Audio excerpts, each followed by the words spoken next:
चल हो जा शुरू।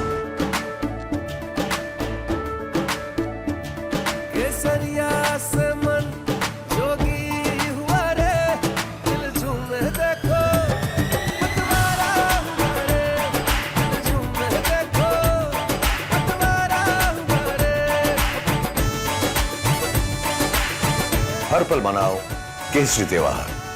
विमल, बोलो जुबान केसरी। इन्होंने किसान को धोखा दिया, नौजवानों को नौकरी रोजगार छीन लिए, महंगाई बढ़ा दी, पेपर लीक करा दिए, झूठे इन्वेस्टमेंट मीटिंग दिखाई, डिफेंस एक्सपो झूठा ही दिखाया और केवल सपने दिखाए और इनका हर जुमला झूठा निकला। समाजवादियों का इंडिया गठबंधन का विजन क्लियर है और विजन क्लियर है, उसी का परिणाम है। क्या जनता का समर्थन इंडिया गठबंधन समाजवादी पार्टी के साथ है। अखिलेश जी आज यहाँ पर मौजूद हैं, आप प्रधानमंत्री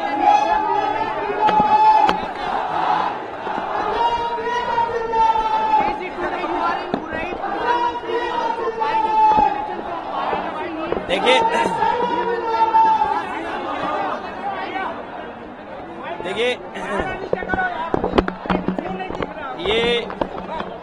ये जो भारतीय जनता पार्टी है,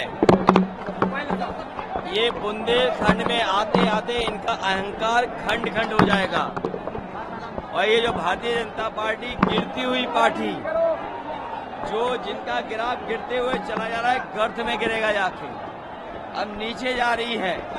कितनी नीचे पहुंचेगी इसका कोई हिसाब किताब नहीं है और जैसे चरण आगे बढ़ रहे हैं, जनता का गुस्सा भी इनके खिलाफ बढ़ता चला जा रहा है। और ये देख लेना आप, जब 7वें चरण में चुनाव आएगा, जनता का गुस्सा इनके खिलाफ 7वें आसमान पर होगा।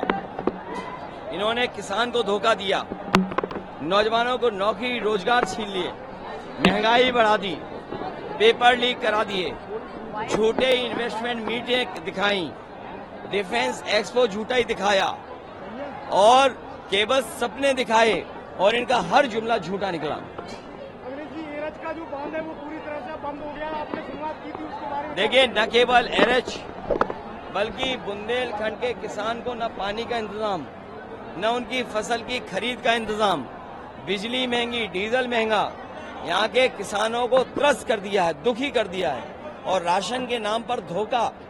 इसलिए बुंदेलखंड के लोग इनके खिलाफ मतदान करने जा रहे हैं। बुंदेलखंड के लोग ये पहचानते हैं कि उनका राजनीतिक दुश्मन कौन है। इस चुनाव में बुंदेलखंड के लोग भारतीय जनता पार्टी का अहंकार को खंड खंड खंड करके विदा कर देंगे। प्रधानमंत्री जी ने सारण में ये कहा है कि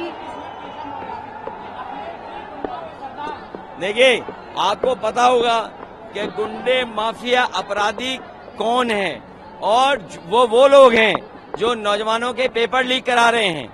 वो गुंडे माफिया अपराधी हैं जो नौजवानों के पेपर लीक करा करके पेपर लीक करने वालों को बचा रहे हैं। वो सबसे बड़े गुंडे, सबसे बड़े माफिया, सबसे बड़े लुटेरे हैं। प्रधानमंत्री सारण में थे, वो कह रहे थे कि इंडिया अलायंस एक ख्वाब देखता है कि वो अपना प्रधानमंत्री बनाएगा, लेकिन उनका विजन ही क्लियर नहीं है। 5 साल में, एक साल में अलग अलग प्रधानमंत्री। समाजवादियों का इंडिया गठबंधन का विजन क्लियर है और विजन क्लियर है, उसी का परिणाम है। क्या जनता का समर्थन इंडिया गठबंधन समाजवादी पार्टी के साथ है।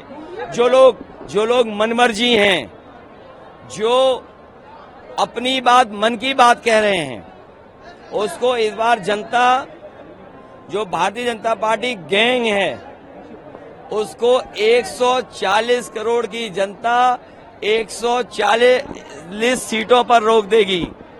और अब मन की बात कोई नहीं सुनना चाहता, सब संविधान की बात सुनना चाहते हैं। जो मनमर्जी हैं, जो मनमर्जी थे, आत्मतुष्टीकरण करते थे, जो आत्मतुष्टीकरण से प्रसन्न होते थे, उनको जनता जवाब देने जा रही है। 140 करोड़ जनता भारतीय जनता पार्टी के गैंग को 140 सीटों पर रोक देगी। प्रधानमंत्री ने आज नॉमिनेशन फाइल किया, कह रहे हैं कि 14-19 के बाद इस बार ऐतिहासिक। देखिए, अगर प्रधान सांसद उन्होंने नॉमिनेशन किया है तो कम से कम क्यूटो तो बोले उसको।